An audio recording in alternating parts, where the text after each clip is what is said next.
Hey, what's up guys, it's Darius, and we're here at the beautiful Angkor temples comparing the best camera on a smartphone, that being the Pixel 2, against a DSLR, which in this case is the Canon 80D.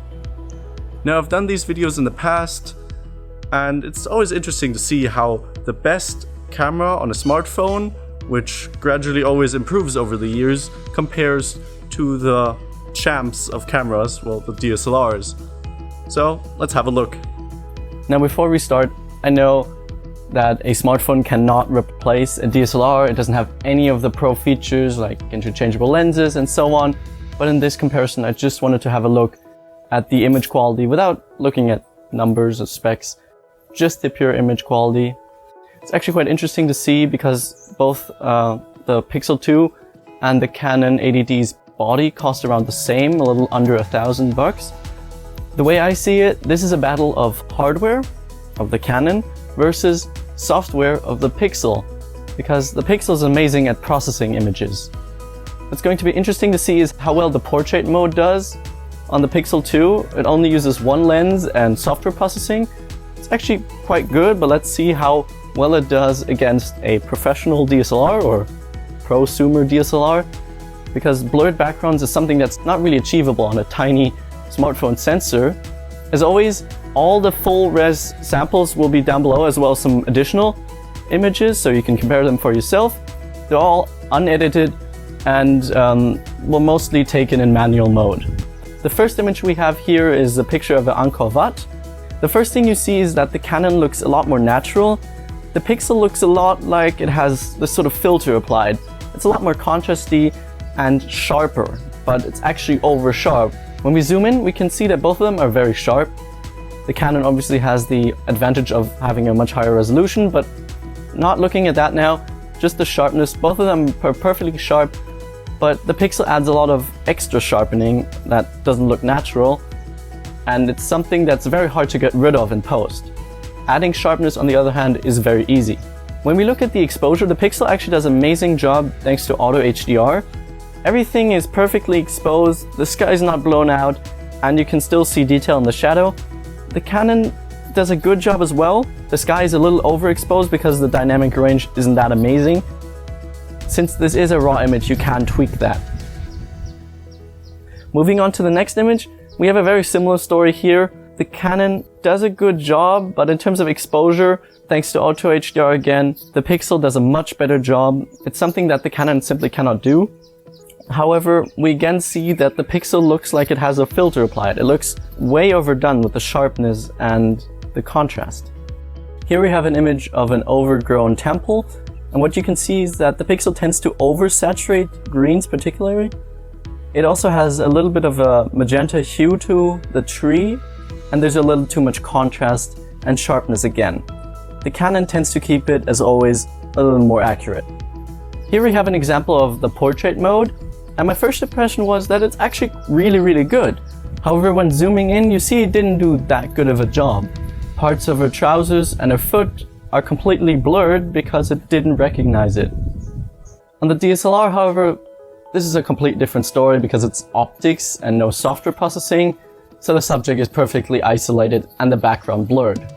On the Canon, her face is a little overexposed, but when we zoom in, the detail is still there. The Pixel has the detail in her face, but her skin tone has a weird pinkish hue to it. The same applies to her clothes, which are actually more reddish than pink. The Canon here, as always, does a much better job in terms of colors. This, however, isn't really a surprise because cameras are known to struggle with reds. In this image, we again have the recurring theme of the Pixel adding too much contrast and sharpness, but also having better exposure because of auto HDR. Straight out of the camera, I actually prefer the Pixel's image because it just looks much better.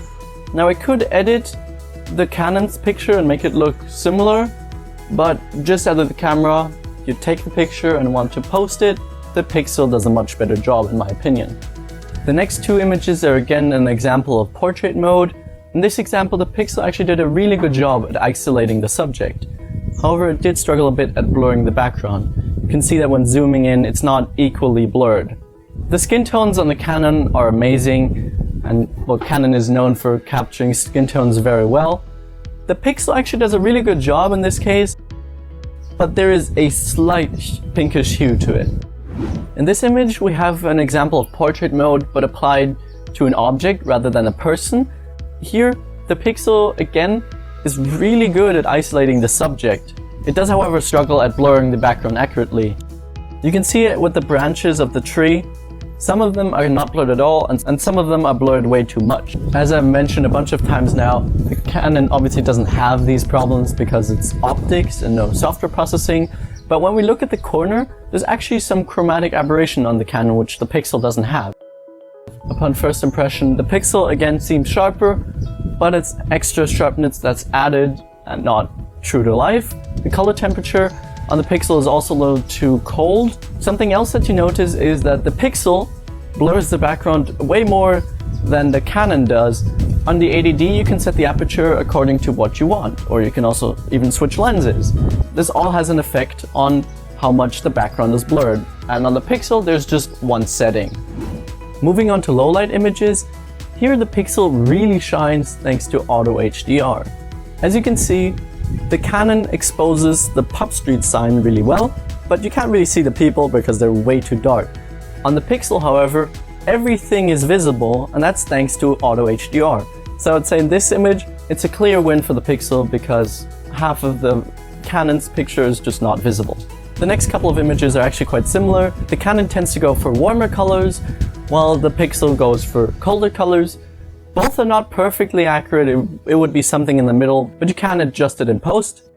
The Pixel again adds a little too much sharpness, but not contrast in this case, and despite the Canon's much larger sensor, there's actually more noise in the image, because the Pixel is amazing at noise reduction. The last thing I wanted to have a look at is portrait mode in low light. Upon first seeing these images, the Pixel seems to be doing a much better job. It is again really good at isolating the subject. There is a little too much sharpness, as you know by now, and less noise. But when we look at the background, there's one major thing that the Canon does, again because of optics, that the Pixel just struggles with. And that's bokeh balls, or the lights in the background that are blurred. On the Canon they look very nice, they're all equally blurred and round, but the Pixel really struggles with it. Some are much bigger and more blurred than others, so it doesn't really know how to blur lights in the background. To sum up, in terms of hardware, the 80D is much better, the colors are much better, and the images are just more accurate and natural. But the Pixel is really impressive. It really shines thanks to its software processing, Auto HDR, and noise reduction, and it's amazing in low light.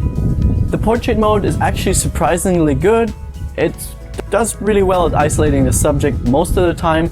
However, it struggles with blurring the background sometimes, but of course it can't compete with a DSLR. Straight out of the camera, I actually prefer the Pixel's images for the most part, and it did usually take me less tries to get the image right on the Pixel. Thank you guys for watching. I hope you enjoyed the video. If you did, make sure to leave a like, comment down below if you have any feedback. Also check out the images for yourself, and don't forget to subscribe. See you in the next one. Bye.